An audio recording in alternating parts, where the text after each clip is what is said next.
महाकुंभ 2025 का मेला महिला नागा साधुओं के बिना अधूरा ही रहता है, क्योंकि महिला नागा साधु के पास ऐसे ऐसे चमत्कार होते हैं जिसे देख लोगों के होश उड़ जाते हैं।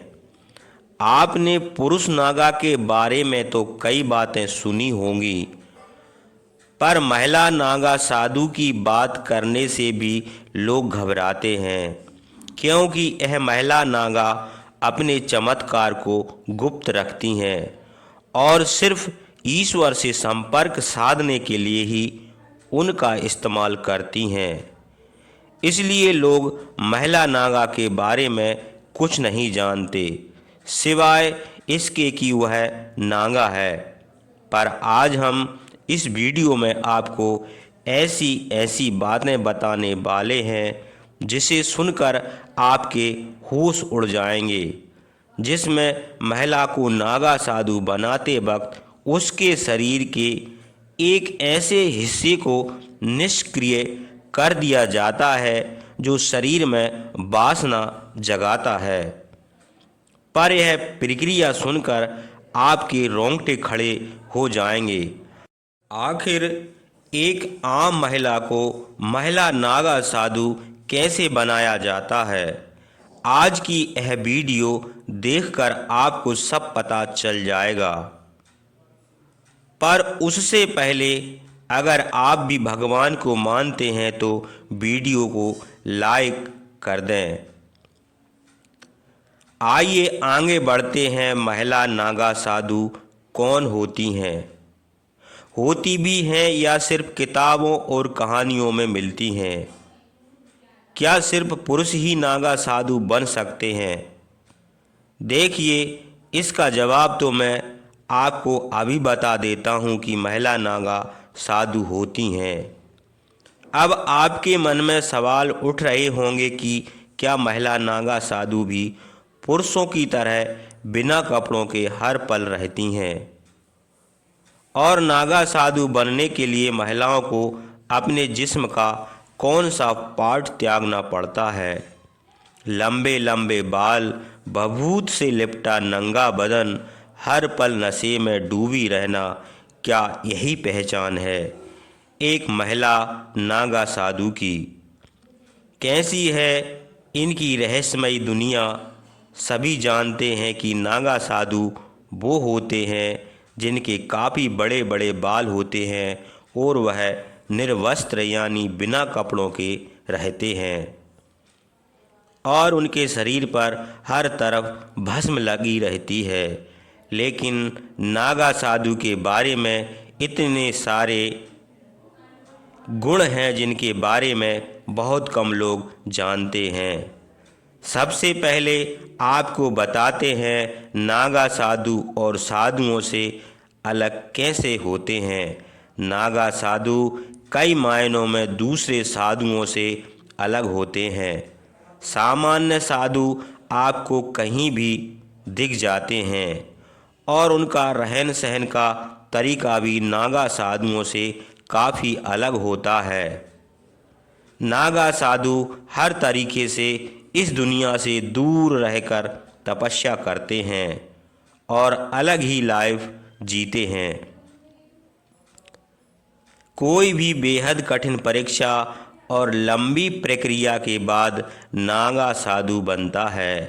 नागा साधु बनने की प्रक्रिया भी बहुत दिलचस्प है। नागा साधु बनने के लिए एक पूरी प्रक्रिया होती है और इसमें कई लेवल पार करने के बाद ही कोई नागा साधु बन पाता है। यह प्रक्रिया कई सालों तक चलती है और इसके बाद किसी अखाड़े द्वारा उन्हें नागा साधु माना जाता है। इन लेवल को तहकीकात, महापुरुष, अवधूत, लिंग भंग या टांग तोड़ नाम दिए गए हैं। इसमें सबसे पहले तहकीकात की प्रक्रिया होती है, जिसे अखाड़े में प्रवेश की तरह माना जा सकता है। इसमें पहले नागा साधु बनने के इच्छुक इंसान को अखाड़े में एंट्री होती है और जांच पड़ताल की जाती है। इस दौरान अखाड़े के लोग यह तय करते हैं कि यह नागा साधु बन सकता है या नहीं। उसके बाद उन्हें अखाड़े में शामिल किया जाता है और कई सालों तक उन्हें साधुओं के साथ तपस्या करनी होती है।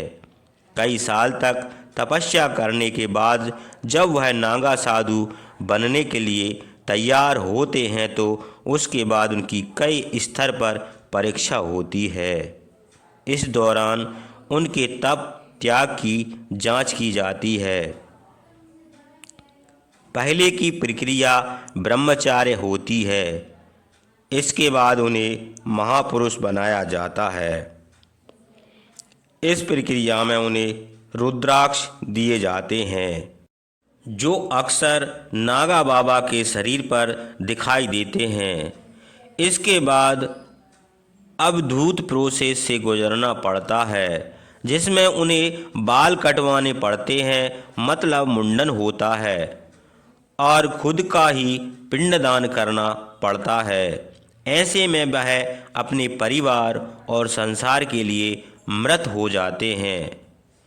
इसके बाद वह साधना करते हैं और भगवान में ही लीन हो जाते हैं। इसके बाद एक प्रक्रिया होती है जो अखाड़े में लगे एक खंभे के नीचे होती है। इसी प्रक्रिया में एक रिवाज पूरे किए जाते हैं जिसमें लिंग भंग की प्रक्रिया भी होती है। इसके बाद उन्हें वासना आदि से मुक्त कर दिया जाता है और उनके लिंग को एक एक तरह से निष्क्रिय कर दिया जाता है। इस प्रक्रिया के बाद नागा साधु बनते हैं और कुंभ के दौरान ही कई गुरुओं द्वारा नागा साधु बनाया जाता है। महिला नागा साधु के बारे में जानने से पहले क्या आपने कभी एक नागा साधु को देखा है? आपको बता दें कि महिला नागा साधु बनने से पहले यहाँ महिलाओं को 10 से 15 साल तक कठिन ब्रह्मचर्य का पालन करना पड़ता है। इसके बाद अगर इन महिलाओं के गुरु इस बात से संतुष्ट हो जाते हैं कि महिला ब्रह्मचर्य का पालन कर सकती है, तभी उसे दीक्षा प्रदान की जाती है। नागा साधु बनने के लिए दृढ़ इच्छा शक्ति और सन्यासी जीवन जीने की प्रबल इच्छा होनी चाहिए। महिला नागा सन्यास बनने से पहले अखाड़े के साधु संत उस महिला के घर परिवार और उसके पिछले जन्म की जांच पड़ताल करते हैं। महिला को भी नागा साधु बनने से पहले खुद का ही पिंडदान करना पड़ता है और पुरुषों की ही तरह महिला नागा साधु का भी मुंडन किया जाता है और फिर उस महिला को नदी में स्नान के लिए भेजा जाता है। महिला नागा सन्यासन पूरा दिन भगवान का जाप करती रहती है और सुबह सुबह जल्दी उठकर शिवजी का जाप करती है। इसके बाद दोपहर में भोजन करने के बाद फिर से शिवजी का जाप करती है और शाम को सोती है। अखाड़े में महिला साधुओं को पूरा सम्मान दिया जाता है।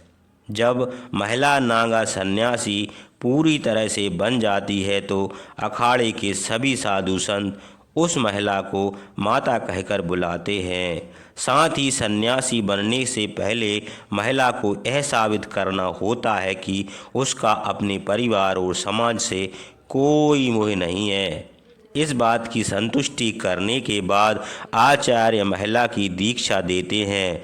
आपको बता दें कि महिला साध्वी को पूरी तरह से नग्न अवस्था में रहने की इजाज़त नहीं है। वह बॉडी पर एक भगवा कपड़ा लपेट कर रहती है। ठंड हो या फिर बरसात, हर मौसम में यही एकमात्र उसकी पोशाक है। तीर्थों में भी महिला साधुओं को नग्न स्नान करने की परमिशन नहीं है। आपको जानकर हैरानी होगी कि कई अखाड़ों में नागा साधु की दीक्षा लेने के लिए विदेशी महिलाओं की संख्या काफ़ी ज़्यादा होती है। भारत में जिस तरह नागा साधु इतने कठोर होते हैं और इतनी परेशानियों के बावजूद बिंदास जीते हैं, इसके पीछे क्या वजह है, यह जानने के लिए बाहर के लोगों में काफ़ी दिलचस्पी होती है। यही वजह है कि कुंभ में नेपाल से बहुत सी महिलाएं आती हैं। इनमें कई साध्वी ऐसी होती हैं जो गृहस्थ जीवन को त्याग कर साध्वी बन गई होती हैं। जूना अखाड़े में इस तरह की कई साध्वी हैं। इसके अलावा जर्मनी, मॉस्को, अमेरिका समेत अन्य देशों की महिला भी साधु बन जाती हैं। इनमें तो कई ऐसी हैं जो बिल्कुल यंग हैं, जो पढ़ी लिखी हैं। सच कहें तो इन्हें हरि भजन के अलावा अन्य किसी कोई से मतलब नहीं है। साध्वी अखाड़ा के नियमों के मुताबिक ही पहनावा और तिलक से सबका श्रृंगार करती हैं। दोस्तों, अब जो मैं आपको बताने जा रहा हूँ वह काफ़ी हैरान कर देने वाला है। क्या कभी आपने सोचा है कि आखिर यह नागा महिला, नागा साधु सिर्फ कुंभ के मेले में दिखाई पड़ते हैं, लेकिन इसके अलावा इतने वर्षों वो कहाँ रहते हैं, कैसे रहते हैं, शायद ही आप में भी कोई जानते हों। तो इस बात पर गौर किया होगा। नागा साधु हमेशा तपस्या में लीन होते हैं। वह साधना के लिए अखाड़े को छोड़ देते हैं और कंदराओं में चले जाते हैं। कंदरा का मतलब होता है पर्वत में मौजूद सुरंग। इसमें भी कई तरह के नागा साधु होते हैं और हर जगह के नाम पर उनके नाम होते हैं। जैसे पर्वतों में रहने वाले नागा साधुओं को पर्वतगिरी नगर में रहने वाले, साधुओं को पूरी जंगल में रहने वाले साधुओं को अनन्य कहा जाता है। यह अलग अलग जगहों पर रहते हैं। माना जाता है कि कुंभ से पहले और कुंभ के बाद नागा सन्यासी हिमालय और अन्य पहाड़ों और जंगलों की गुफाओं में बैठकर तपस्या में लीन हो जाते हैं। यह आमतौर पर एक गुफा में कुछ साल रहते हैं और फिर दूसरी गुफा में चले जाते हैं। किसी को मालूम नहीं होता कि वह इन दिनों कहाँ है और क्या कर रहे हैं। कई बार बहुत से नागा बाबा इन दिनों सन्यासी वस्त्र भी धर कर अलग अलग जगहों पर घूमने लगते हैं। वहीं कुछ निर्वस्त्र बाबा गुप्त जगहों में रहकर तपस्या करते हैं। इस दौरान वे जड़ी बूटी और कंदमूल, फल, पौधे के साथ जंगलों और पहाड़ों पर होने वाले खाने की चीज़ों से अपने पेट भरते हैं। वह घूमते भी रहते हैं, लेकिन यह सब इतने सीक्रेट तरीके से होता है कि किसी को पता नहीं चलता। कुछ नागा साधु झुंड में निकलते हैं तो कुछ।